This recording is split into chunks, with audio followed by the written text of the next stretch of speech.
El Papa y la pérdida de la fe. Cuando Jesús venga, ¿encontrará fe sobre la tierra?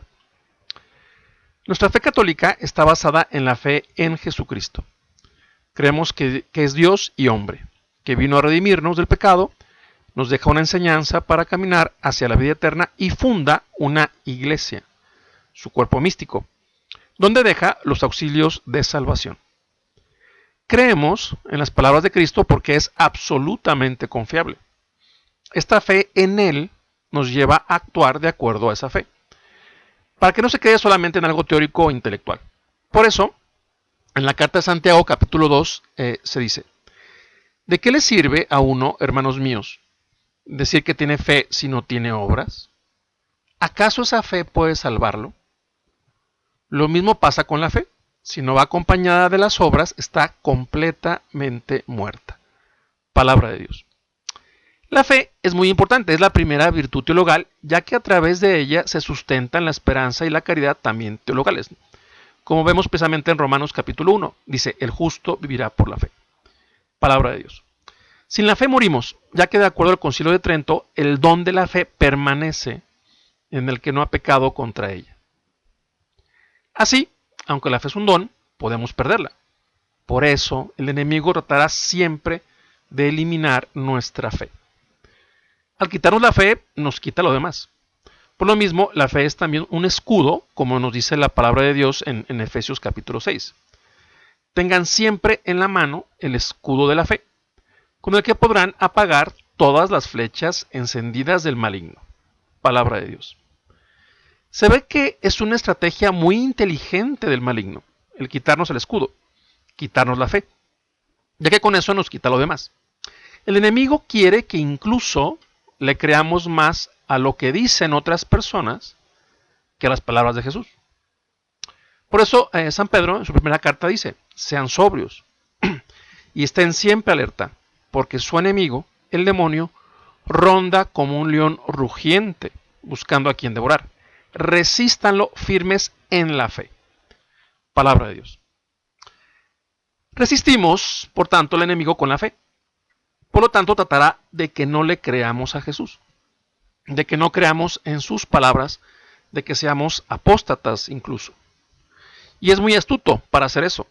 Es incluso el padre de la mentira. Por eso también es el padre de la ilusión. Tiene mucho poder para hacernos creer que hay cosas o ver cosas nosotros donde realmente no las hay.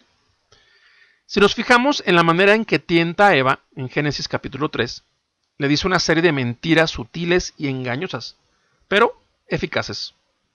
Le muestra una ilusión en la cual Eva y luego Adán caen por no obedecer las palabras de Dios. Por eso Jesús nos previene.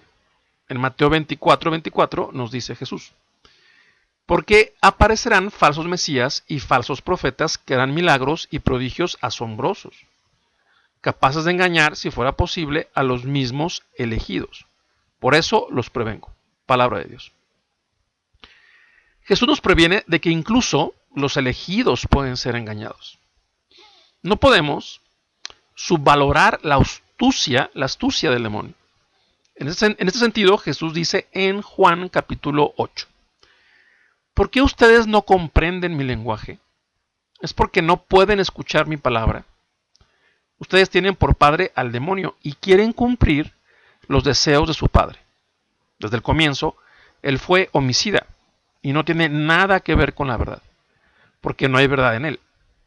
Cuando miente, habla conforme a lo que es, porque es mentiroso y padre de la mentira. Pero a mí no me creen, porque les digo la verdad. Palabra de Dios.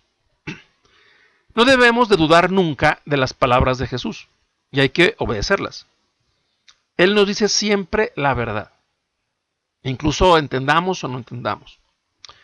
En otro lugar, la palabra de Dios dice, en la segunda carta a los Tesalonicenses, capítulo 2, dice: la venida del impío será provocada por la acción de Satanás y está acompañada de toda clase de demostraciones de poder, de signos y falsos milagros, y de toda clase de engaños perversos, destinados a los que se pierden por no haber amado la verdad que los podía salvar. Por eso Dios les envía un poder engañoso que les hace creer en la mentira, a fin de que sean condenados todos los que se negaron a creer en la verdad y se complacieron en el mal. Tenemos, por tanto, que amar la verdad. Las palabras de Jesús son siempre verdaderas. De hecho, es Él la verdad misma. Pero si no amamos la verdad, caeremos en el engaño de creer en la mentira, como dice la cita a los tesalonicenses. A creer más en otros que en las palabras de Cristo. El demonio quiere que perdamos la fe, que seamos apóstatas, que pensemos que Él es más poderoso y toma el control, incluso sobre las palabras de Jesucristo. Sin embargo, la apostasía está profetizada para los últimos tiempos. Precisamente en esa misma carta de Tesalonicenses, capítulo 2 dice que nadie los engañe de ninguna manera, porque antes tiene que venir la apostasía y manifestarse el hombre impío. Palabra de Dios. Por lo mismo, Jesús dice, también en Lucas 18, dice, pero cuando venga el Hijo del Hombre, ¿encontrará fe sobre la tierra? Palabra de Dios. Es como si Jesús dijera, todavía seguirán creyendo en mí, seguirán creyendo en mis palabras, en mis promesas, en mi poder, en mi amor, en lo que dije y establecí en mi evangelio y en mi iglesia. En esta apostasía dirigida y promovida por el demonio, el padre de la mentira, el padre de la ilusión, ha dejado un as bajo la manga para estos tiempos, sobre todo para los mismos elegidos. No quiere que creamos, obviamente, entre muchas otras cosas, las siguientes palabras de Cristo, que están en Mateo capítulo 16, versículo 18 al 19. Dice, y yo te digo, tú eres Pedro, y sobre esta piedra edificaré mi iglesia, y el poder de la muerte no prevalecerá contra ella. Yo te daré las llaves del reino de los cielos. Todo lo que ates en la tierra quedará atado en el cielo, y todo lo que desates en la tierra quedará desatado en el cielo. Palabra de Dios. Aquí Jesús nos dice que sobre Pedro, que significa roca, edificará su iglesia.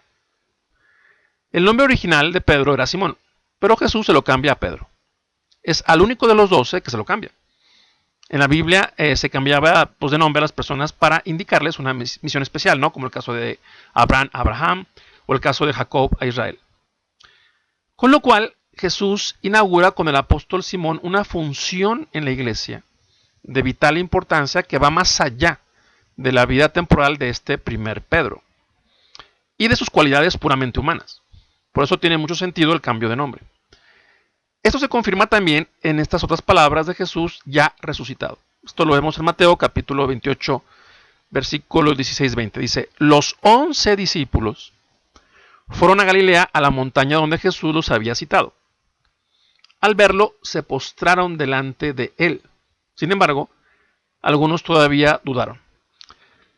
Acercándose Jesús les dijo, yo he recibido todo poder en el cielo y en la tierra. Vayan y hagan que todos los pueblos sean mis discípulos, bautizándolos en el nombre del Padre y del Hijo y del Espíritu Santo, y enseñándoles a cumplir todo lo que yo les he mandado.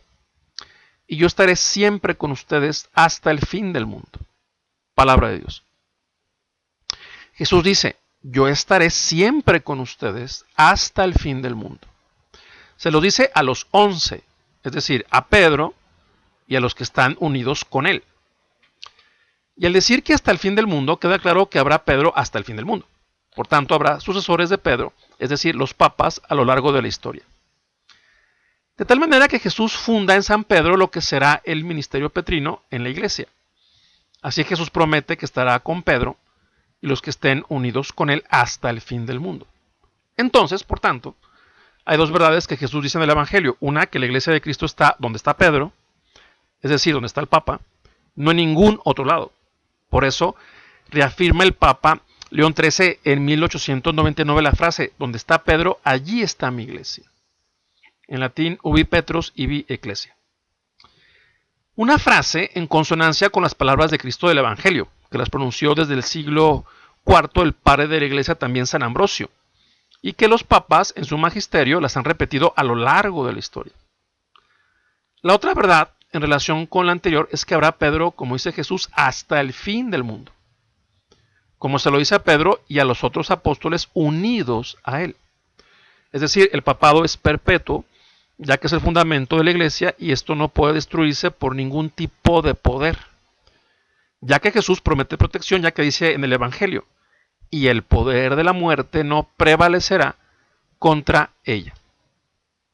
Entonces, las astucias del maligno tratan de hacernos creer que no hay papa, que este fundamento ya él lo destruyó, ya lo secuestró, como si fuera más poderoso que Jesús, que tiene poder para que las palabras de Cristo no se cumplan, pretendiendo que no creamos en las palabras y voluntad de Jesús respecto a Pedro y su iglesia, que al final seamos cismáticos y apóstatas, y así excluidos de la verdadera iglesia de Cristo, que creamos más en nuestros propios juicios o en los de otros que en las palabras del Señor.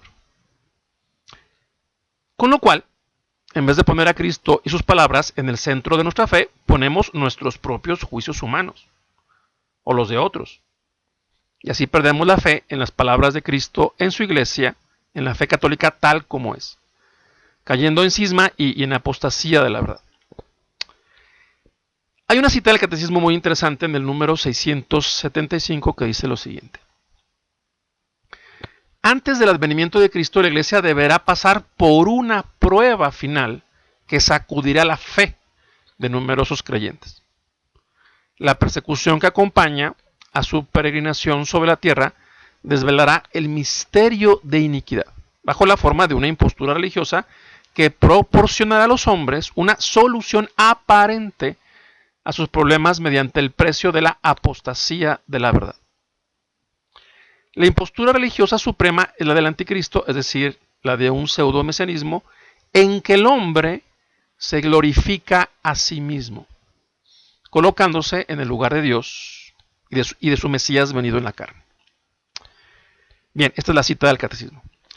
Precisamente, este es el espíritu del anticristo, donde el hombre se coloca en lugar de Dios y de su Mesías, como en este caso, poner nuestros juicios humanos o los de otros seres humanos respecto al papado por encima de las palabras de Cristo.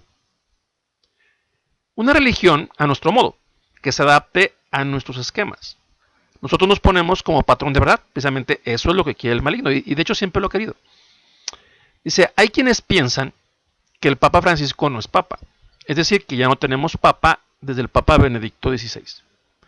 Otros que desde el Papa San Juan Pablo II, otros que desde el Papa Beato Juan Pablo I, otros que desde el Papa San Pablo VI, otros que desde el Papa San Juan XXIII, otros que desde el Papa Venerable Pío XII. Y así cada quien decide según sus propios juicios humanos, que al final son juicios subjetivos, desde cuándo no tenemos Papa. La realidad es que toda esta negación de los papas va en contra de las palabras de Cristo en los evangelios, de la tradición apostólica de la iglesia y de su magisterio de siempre, desde los inicios de la iglesia hasta la actualidad. Hay quienes incluso argumentan revelaciones privadas o interpretaciones de revelaciones o visiones privadas como prueba de que no tenemos papa, pero se olvidan que la prueba de validez de una revelación privada o incluso su interpretación es que no vaya en contra de la revelación y doctrina católica. Por tanto, la verdadera revelación privada lo que hace es reforzar, recordarnos la revelación y doctrina católica de siempre para vivirla mejor. Para vivir mejor las palabras de Jesucristo, no para ir en contra de ellas. El demonio ha logrado algo muy interesante, que cada quien decida quién es el Papa. Es decir, si el Papa propuesto por la Iglesia coincide con mis juicios personales y mis criterios humanos, pues lo acepto. Si no es así, lo rechazo. Genial, estrategia diabólica. Cuando en realidad, quien ha decidido lo concerniente al papado es el mismo Jesucristo. Por tanto, no perdamos la fe católica y estemos en la verdadera iglesia de Cristo, que es donde está Pedro. ¿Sí? Mateo 16:18, tú eres Pedro y sobre esta piedra edificaré mi iglesia. ¿Sí? Son palabras de Jesucristo. De acuerdo a estas palabras de Jesús, significa que si la iglesia está edificada, sostenida sobre la roca de Pedro, y se quita a Pedro, se derrumba la iglesia. Y la iglesia quedaría destruida, lo cual no puede ser.